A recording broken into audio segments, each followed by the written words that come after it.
Hello, and this is Patrick Cody from the Okemo Valley TV studio. Welcome, and I am joined today by newly elected State Representative Tesha from the Windsor 5 district, serving Woodstock, Plymouth, and Reading. So as some of you may recall, if you tuned in last year, Charlie Kimball, who formerly held that seat, gave periodic updates from the State House.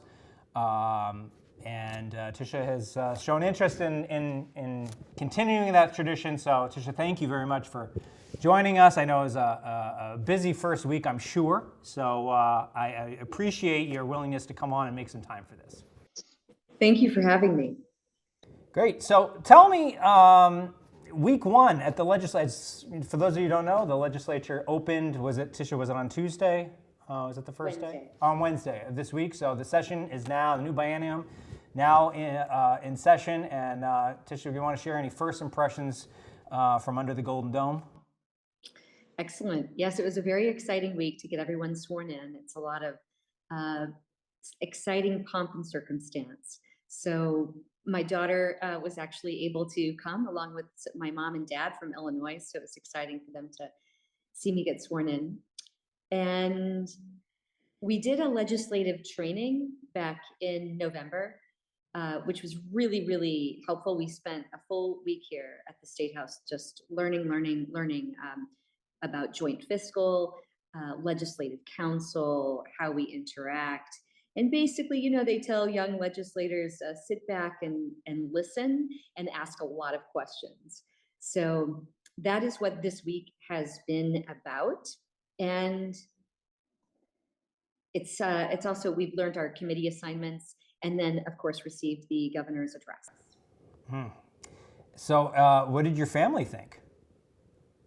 They're very excited. They kind of can't believe that I chose to run for office. And it wasn't something that was necessarily on my radar, but I was asked, and I've done a lot of work in my community, and as soon as I was asked, I realized there were quite a few things that I would like to work on here, and have since been meeting a lot of other legislators that, this is the week where people say, hey, I've been working on this bill. I've been working on this bill. And then they send them over to you, or that, they post them up so that you can take a peek and decide whether or not this is something that you want to get on board with, or start working on the editing process with them. So it's exciting to meet the folks that have been here for years so that we can learn from them and then take ideas that are brand new to us, because we're brand new legislators, and realize, oh, these things have been on the wall of committee rooms for a while and they just haven't made it off the wall, and hopefully they will this year. Mm-hmm. So talk to me a little bit about that, about what, you sort of alluded to it, what, it wasn't really necessarily on your radar to run for office, but what really was the impetus? What really motivated you to seek this seat to serve the good people of Woodstock, Plymouth, and Reading? Well, housing is a huge part of that. And when you look at a lot of the state programs that are for housing, they're certainly geared towards larger populated areas. So, if a developer is going to create a bunch of rental units, that person's likely going to create a large building with 18 or more units, because it takes a certain number of units to just make that process make financial sense. But in our rural community, that doesn't always fit. So we have to look at housing differently. So I came here to I joined the Rural Caucus. So, caucus is like a collaborative group of legislators that will put forth one bill. They'll call it an omnibus bill, and it's a statement of all of the rural needs. And then in the course of that, the caucus decides which ones will extract and put through as individual bills. So working on housing is a huge part of that, because we've certainly had folks that have received jobs here and a month later have to say, I'm sorry, but I can't find housing. We hired a new director for the community campus, which is an after-school program in Woodstock. And it was terrifying to think we have this amazing person and they may not be able to move here with their young wife because we can't find them housing. And he ended up staying with friends of the school for a month and a half before he could get his apartment and close on it. Right. I know it is a real issue and really across the state, but certainly we feel it in this area. And I know that you recently hosted, along with Jill Davies, a forum in Plymouth. You want to tell me a little bit about that? Yes, it was a wonderful forum. Jill has done a very wonderful job of increasing housing options and money available to small scale housing. So if you have an accessory dwelling unit that's, like an in-law apartment, then the Woodstock Economic Development Commission worked with the housing committee so that they could provide grants for that, but also some technical assistance. So she was incredibly helpful. And we went through a list of programs that were accessible to rural Vermont. And the challenge is that in an hour and a half discussion, there are lots of challenges. You, as a homeowner, need to become a developer, because a developer isn't going to work on 1, 2, or 3 units. And so the goal is for us to work together to try to find a way to coach homeowners through this process, so that we want rural Vermont to stay looking like rural Vermont. That's the reason why we love it. But if a house that's huge and it's housing one person could turn into a duplex or a triplex, that would be wonderful. It would house more people, but we need to help that homeowner get from point A to the move-in. And is the intention to bring that, have that conversation throughout the district? Like, why did you do it? I only know that you did the one in Plymouth because we had a camera there and we've been recording, we've been airing it over the last couple of weeks. But is that something that you and Jill have teamed up on to carry forward and have more of these? We haven't set one for Woodstock or Reading yet. Woodstock's had a lot of meetings surrounding housing, so they probably already have more of a strong needs assessment completed. Plus, I know that Woodstock was included in a huge housing study that was done called Keys to the Valley, because it was close enough to, Hanover and Lebanon. So it was included in that. Reading is a town that I certainly need to reach out to and get to know a lot more. I did a lot of campaigning there, but I haven't spent as much time visiting their town hall and learning their individual needs. Although I do know they did a sewer and water infrastructure study, which monies came down to towns to see if that was a viable option. Because when you have a compact downtown like Reading, you could have a business there, but if you don't have room for septic or you don't have room to dig that well, then you're really limited as to what can actually happen in the downtown area, which is where we want to concentrate business expansion. So with that in mind, before you tell us what committee you've been assigned to, I am interested in hearing what what you were hoping. I mean, I know that you get to put a wish list, right, and you send that to the House Speaker Jill Kowinski and her team that then have to. I think in the House the way it works is they actually have to go through all the members and individually assign you committees. Is that correct? That's correct. So you get that's to put 150. Yeah. So that's a big task, and you've already got your assignment. Is that correct? That's correct. And so, what were you hoping for? Well, my first choice was human services because of my experience in childcare. But actually, my second choice was education, which is actually where I landed. But Great. it's funny, you put out your choices so far in advance, and then as you meet other legislators and go through the training process, I kind of reconfigured what I thought were my priorities, which actually became more rural, like issues of the rural caucus.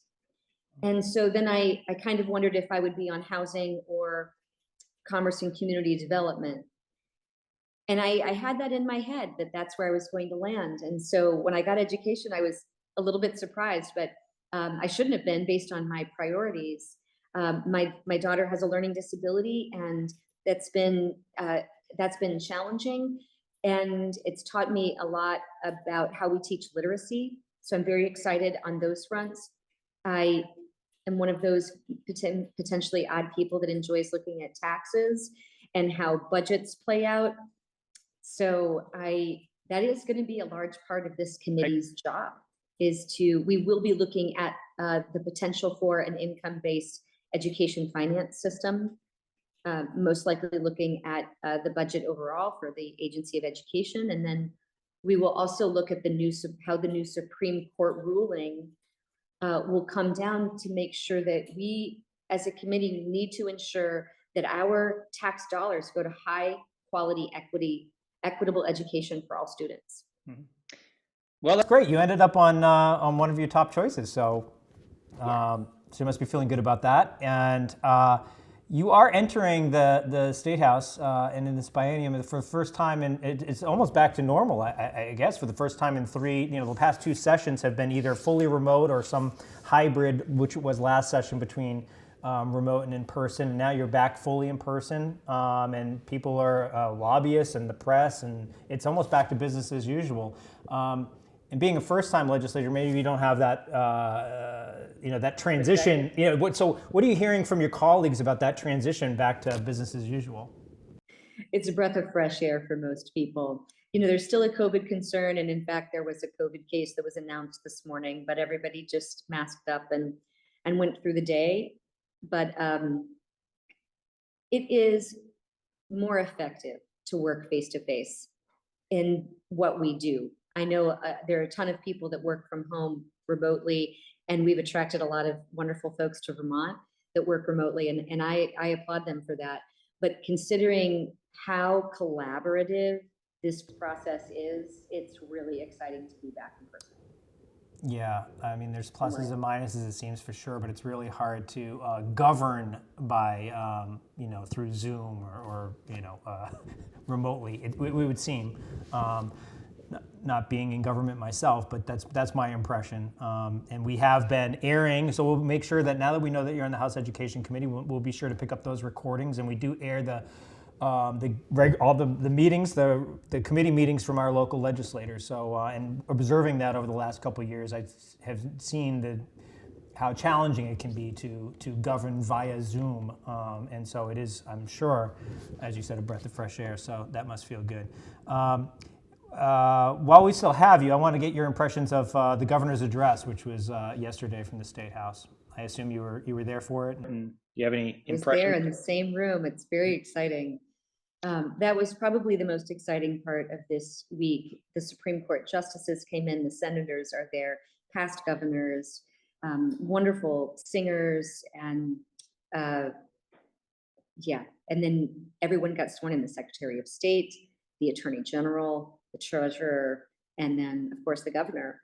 And, the governor's address hit on two topics that are really powerful and they align with my passions, which is housing, and the rural development piece. We definitely have a disadvantage being in these smaller communities, and whether or not it's sewer or wastewater, or whether or not we're small businesses as opposed to larger businesses, so we can't get as much employee training. It's really important for us to focus on rural Vermont. When we were in training, we did this little exercise. There were 50 of us in training, and we were told to stand in the part of the state that we represent. And it's real palpable when you see this huge group of people in the northern part of the state, and then you see all of us all spread out. So when we're talking about dispatch being dissolved on the state level and local level, we have to pick that up. That's harder when we're spread out communities. So that's the kind of work that really needs to be done this year, and I'm really excited to hear the governor getting on board with that. We have differing opinions, it seems sometimes, about how childcare will get implemented or paid family medical leave. So I really need to do my homework so that when those bills come through, I want to know the difference between what the governor proposed and what we proposed, and the impetus behind it. You know, what I hear from so far my legislative colleagues is that the paid family medical leave is more expensive when it's optional. And it's so vitally necessary that employers have really requested this. It's not simply employees. So the amount of learning that I have to do this session is extraordinary, and I'm very excited to do it. And one last thing is, So how are you? Are Are you commuting? Do Do you have a place to stay up there? I mean, what's your regular week look like? Have you worked that out yet?